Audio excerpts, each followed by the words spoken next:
We pride ourselves on You not... could still hide it, though. Well, you could still disguise it. You're not aiming to hide it. I was trying to say, we pride ourselves on not cutting discussions short, but we do have to do one other thing at the moment. We have an opportunity now to go to Paris to find out how France has been responding to the first day of the full-scale ground offensive.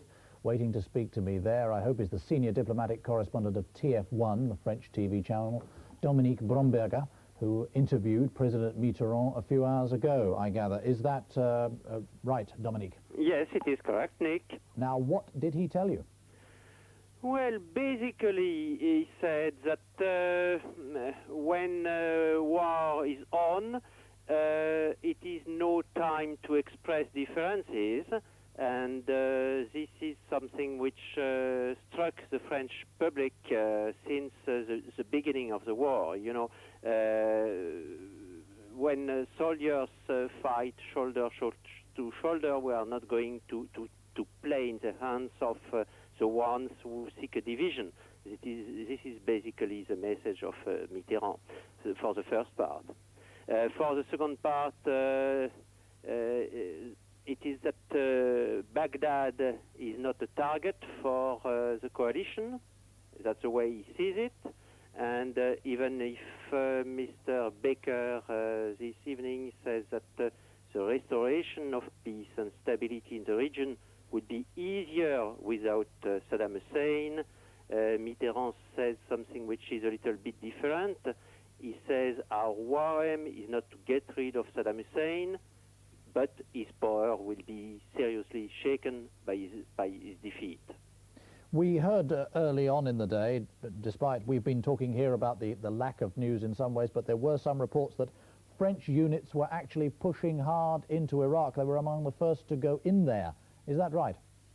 Well, I guess by what we know that French units are farther north than any other unit. You know, that's a kind of cavalry offensive they are leading. They are the most western and the most northern, in the most northern and western part of Iran of all the coalition, as far as I know.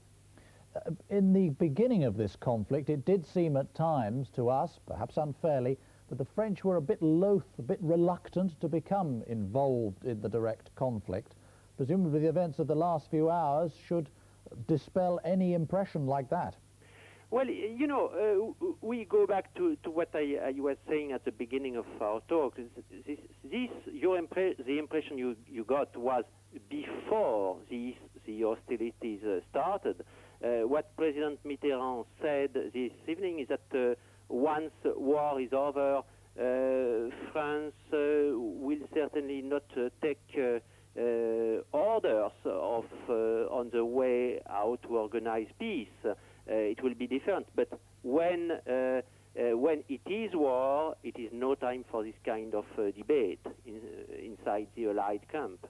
Did the President give you today, or has he given in the last few days, any indication of how he thinks the war will end in that case, or indeed how long it might take? How long, I can tell you, because he refused to answer even privately this kind of question.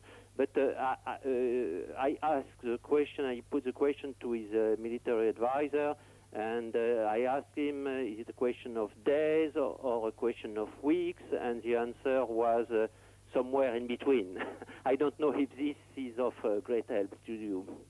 And finally, it's been said by American and British spokesmen that the war, the ground offensive, the full-scale ground offensive is going very well, although they're very cautious that we shouldn't be too optimistic. Is that the same line coming from the Élysée Palace?